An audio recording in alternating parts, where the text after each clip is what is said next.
ও নওজোয়ান যুবক, ও পর্দাওয়ালার ও মা, ও ভাই, ও বাজারেরা, মাদেরকে বলে যায়, ও মা, তোমরা স্বামীর খিদমত করবা, পর্দায় থাকবা, পাঁচ ওয়াক্ত নামাজ আদায় করবা, রমজান শরীফে সিয়াম সাধনা করবা। আল্লাহর নবী সাল্লাল্লাহু আলাইহি ওয়াসাল্লাম বলেন, ও মা, তোমরা স্বামীর খিদমত করবা, স্বামীর খিদমত করবা। বর্তমান তো স্বামীর খিদমত করতে চায় না। আপনাদের এলাকার মা বোনরা স্বামীর খিদমত করতে চায়, এই তো আলহামদুলিল্লাহ। আপনারা কি সাক্ষ্য দিচ্ছেন? আপনার অর্ধাঙ্গিনী, আপনাদের সহধর্মিনী, আপনাদের আহলিয়া, আপনাদের ওয়াহিব, আপনাদের স্ত্রী আপনাদের খিদমত করে, কি বলেন? হাই হাই, আপনারা এখান থেকে যে আওয়াজ না দেন, আপনাদের অর্ধাঙ্গিনী, আপনাদের আহলিয়া, আপনাদের ওয়াহিব শোনার পরে বলবে কেমন কাঞ্জুস, কেমন কৃপণ যে আমরা খিদমত করি অথচ আমাদের স্বামীরা আমাদের পক্ষে সাপোর্ট দিচ্ছে না। বিষয়টা কেমন হয়ে যাবে? নবী বলতেছেন, ও পর্দাওয়ালার মা, তোমরা শ্রবণ করো। নবী বলতেছেন, যদি আল্লাহ তাআলা আমার পরে, আল্লাহ তাআলার পরে যদি কাউকে সিজদার বিধান দিতেন, সিজদার যদি অনুমতি দিতেন, আল্লাহ পাক রব্বুল আলামিন স্ত্রীদেরকে বলতেন, তোমরা তোমার স্বামীদেরকে সিজদা করো। কত গুরুত্ব বোঝাইছেন। এজন্য মা আসি, তোমরা তোমাদের স্বামীদের খেদমত করবা। তোমার স্বামী যদি তোমার উপরে খুশি হয়ে যায়, আর তোমার স্বামী যদি স্ত্রী পরে যদি খুশি হয়ে যায়, একে অপরের প্রতি যদি খুশি হয়ে যায়, আল্লাহ পাক রব্বুল আলামিন তোমাদের দাম্পত্য জীবন সুখময় করবেন। আল্লাহ তাআলা তোমাদের সংসারের ভিতরে বরকত দান করবেন। আল্লাহ তাআলা পরকালে তোমাদের জন্য জান্নাতের ফয়সালা করবেন। সুবহানাল্লাহ। মা বোনদেরকে বলি, ও মা, তোমরা শ্বশুর শাশুড়ির খেদমত করবা। এই কথা বললে মারা বলে, হুজুর আপনি কি বললেন, এটা আবার শ্বশুর শাশুড়ির খেদমত করতে হবে? শ্বশুর শাশুড়ি যদি খেদমত করা যায়, তারা আপনার জন্য দোয়া করবে, আমার আপনার জন্য দোয়া করবে, আমাদের দাম্পত্য জীবন সুখময় হবে। এত কিছু যা কিছু করি, যা কিছু আমি আপনি করি না, করি আর না করি, সব কিছুর অবদান আমার আপনার মা আর বাবা। এর ভিতরে কোনো সন্দেহ আছে? আমার আপনার মা আমার আপনার জন্য হাড় ভাঙা পরিশ্রম করছে। আমার আপনার মা, এই জনম দুঃখিনী মা, আমার আপনার জন্য কত কষ্টের পর কষ্ট সহ্য করেছে, তারপরও আমাদের মুখে হাসি ফোটানোর জন্য তারা চেষ্টা করেছে। কথা সত্য না মিথ্যা? এজন্য আসি, মা বোনদেরকে বলবো, মা তোমরা স্বামীর খেদমত করবা, শ্বশুর শাশুড়ির খেদমত করবা, পর্দায় থাকবা। ভাইদেরকে বলবো, পাঁচ ওয়াক্ত নামাজ জামাতের সহিত আদায় করবেন। এর পাশাপাশি যাদের মা বাবা যারা আছে, আমরা মা বাবার সেবা যত্ন করবো। পারা যাবে না ইনশাআল্লাহ? আল্লাহ তাআলা সব ভাইকে কবুল মঞ্জুর করেন, সকলে বলেন আমিন। নবী বলতেছেন, আল্লাহ পাক রব্বুল আলামিন বলেন, ওয়াকাযা রাব্বুকা আল্লা তা'বুদু ইল্লা ইয়্যাহু, ওয়াকাযা রাব্বুকা আল্লা তা'বুদু ইল্লা ইয়্যাহু ওয়া বিল ওয়ালিদাইনি ইহসানা ইম্মা ইয়াবলুগান্না ইনদাকাল কিবারা আহাদুহুমা আও কিলাহুমা ফালা তাকুল লাহুমা উফ ওয়া লা তানহারহুমা ওয়া কুল লাহুমা কাওলান কারীমা। আল্লাহ পাক রব্বুল আলামিন নির্দেশ প্রদান করতেছেন, ওয়াকাযা রাব্বুকা আল্লা তা'বুদু ইল্লা ইয়্যাহু।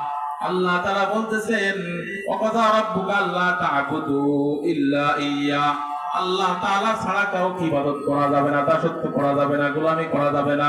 সিজদা পাওয়ার যোগ্য কে? জোরে বলেন, সিজদা পাওয়ার যোগ্য কে?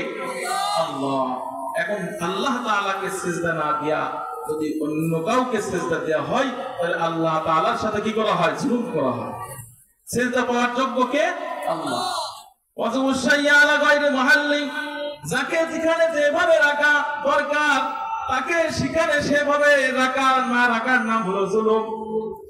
একজন মাস্টার সাহেব, একজন হাজী সাহেব, একজন জ্ঞানী গুণী মানুষ, যাকে যেখানে যেভাবে রাখা দরকার আপনি যদি না রাখেন, তারপরে জুলুম করা হলো। আল্লাহ হলো সিজদা পাওয়ার যোগ্য। এই সিজদা যদি অন্য কাউকে আমি আপনি দিয়ে আল্লাহ তাআলার পরে জুলুম করা হবে। আল্লাহ তাআলার হকের পাশাপাশি আল্লাহ তাআলা বললেন, ওয়া বিল ওয়ালিদাইনি ইহসানা, তোমরা তোমাদের মা বাবার সহিত সদাচরণ করবে, ভালো ব্যবহার করবে। বর্তমান সময় এমন হয়ে গেছে, ও নওজোয়ান যুবক, ও পর্দাওয়ালার মা, ও ভাই, ও বাজানেরা, বর্তমান মা বাবার সেবা নাই, মা বাবার কোনো সেবা যত্ন নাই। অনেকের মা বাবা আছে বৃদ্ধাশ্রমে নিহতের অবস্থান করতেছে। আজকেও দেখলাম সন্তান তার মাকে প্রহার করতেছে, আজকে দেখলাম সন্তান তার বাবাকে প্রহার করতেছে। যেই সন্তানের হাত মায়ের গায়ে ওঠে, যেই সন্তানের হাত বাবার গায়ে ওঠে, ওই সন্তানের হাত রাখা যেতে পারে না। কথা হচ্ছে না মিথ্যা? আল্লাহ তাআলা সকলকে মা বাবার সহিত সদাচরণ করবার তৌফিক দান করেন। সকলে বলেন আমিন। ও নওজোয়ান যুবক, সন্তানের থেকে আমি আপনি আশা করতেছি সন্তান আমাকে আপনাকে কি করবে, সেবা করবে, যত্ন করবে। কিন্তু আমি আপনি সন্তানদেরকে তিনি শিক্ষায় শিক্ষিত আমি আপনি করতেছি না, আদর্শ নাগরিক বানায় যাচ্ছি না, সন্তানকে সুশিক্ষায় শিক্ষিত করে যাচ্ছি না। অথচ আমি আপনি দাবি করতেছি আমার আপনার সন্তান আমার সেবা করবে, আমার সেবা যত্ন করবে, আমার খেদমত করবে। গাছ লাগাইলাম আম, কিন্তু আমি আপনি আশা করতেছি কাঁঠাল। গাছ লাগাইতেছি কি বলেন? হ্যাঁ, আশা করতেছি কি? কিন্তু আমি আপনি যদি আমার আপনার সন্তানদেরকে প্রাথমিক পর্যায়ে যিনি শিক্ষায় শিক্ষিত যদি আমি আপনি করতে পারি, ক্লাস 3 পর্যন্ত যদি নুরানি পর্যন্ত আমি আপনি আমার সন্তানদেরকে যিনি শিক্ষায় শিক্ষিত যদি আমি আপনি করে যেতে পারি, আমার আপনার এই সন্তান নাস্তিক হবে না, মুরতাদ হবে না, ইসলামের বিরুদ্ধে কথা বলবে না, নবীর বিরুদ্ধে কথা বলবে না। কথা সত্য না মিথ্যা? এজন্য আসে আমার আপনার সন্তানদেরকে যিনি শিক্ষায় শিক্ষিত করে যায়, আমার আপনার সন্তানদেরকে যদি তিনি শিক্ষায় শিক্ষিত করে যায়, আমি আপনি ওবাজান ও নওজোয়ান যুবক, আমি আপনি দুনিয়াতে থাকবো না। দুনিয়াতে থাকতে পারবো এমন কেউ আছে? হাত উঁচা করি। আমি আপনি দুনিয়াতে কেউ থাকবো না, আমি আপনি চলে যাব। কিন্তু আমার আপনার সন্তান যদি নেককার সন্তান দুনিয়াতে যদি রেখে যেতে পারি, নবী বলতেছেন ইজা মাতাল ইনসানিন কাতান ওয়া আমালুহু ইল্লা মিন সালাস। যখন মানুষ মারা যায়, ও নওজোয়ান যুবক, ও পর্দালের মা, ও ভাই, ও বাজানেরা, মানুষ যখন মারা যায়, মারা যাওয়ার পরে শত চেষ্টা করলেও আর নেকের কাজ করতে পারে না। পারে বলেন? নেকের কাজ শত চেষ্টা করলেও করতে পারে না। কিন্তু তিনটি জিনিস কিয়ামত পর্যন্ত জারি থাকবে। তিনটি দেখতে হলো নেককার সন্তান আমি আপনি যদি দুনিয়াতে রেখে যেতে পারি, ও নওজোয়ান যুবক, আমার আপনার সন্তান আমি আপনি দুনিয়াতে থাকবো না।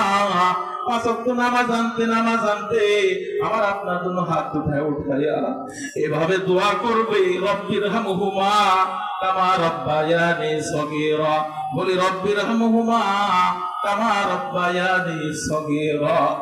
আমার সন্তান আমার আপনার জন্য হাত দুটো উঠাই আমার আপনার জন্য দোয়া করবে আর বলবে, আল্লাহ,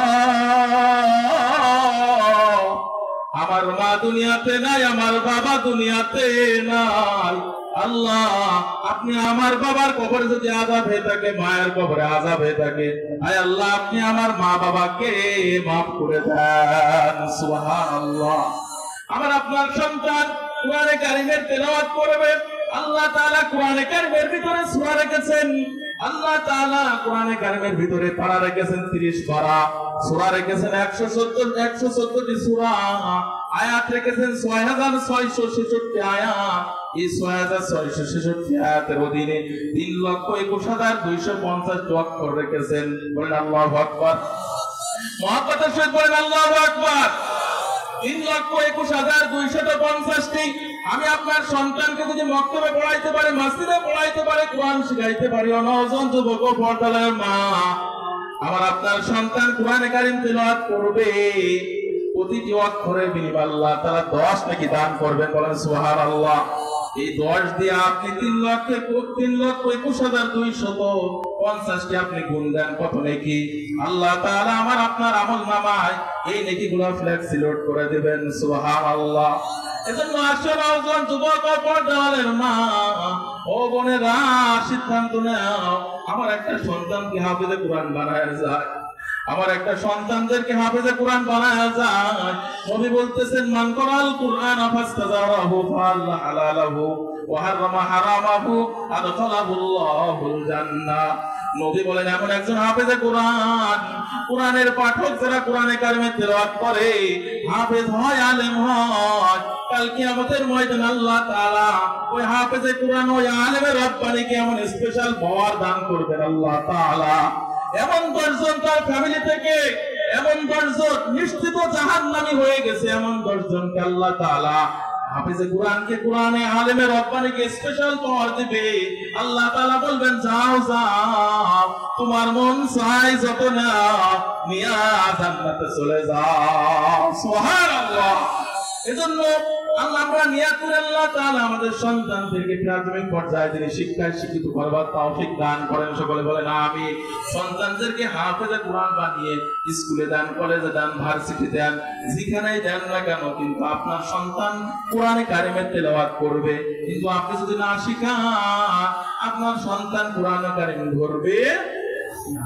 আল্লাহ তাআলা আমাদের সকলকে, আমাদের সন্তানদেরকে তিনি শিক্ষায় শিক্ষিত করে আমাদের সকলকে আখিরাতের পথে পাড়ি দেওয়ার তৌফিক দান করেন। সকলে বলেন আমিন। আল্লাহ তাআলা শুরু থেকে শেষ পর্যন্ত যা কিছু আলোচনা করলাম, আমাকে সহ সকলকে আমল করবার তৌফিক দান করেন। সকলে বলেন আমিন।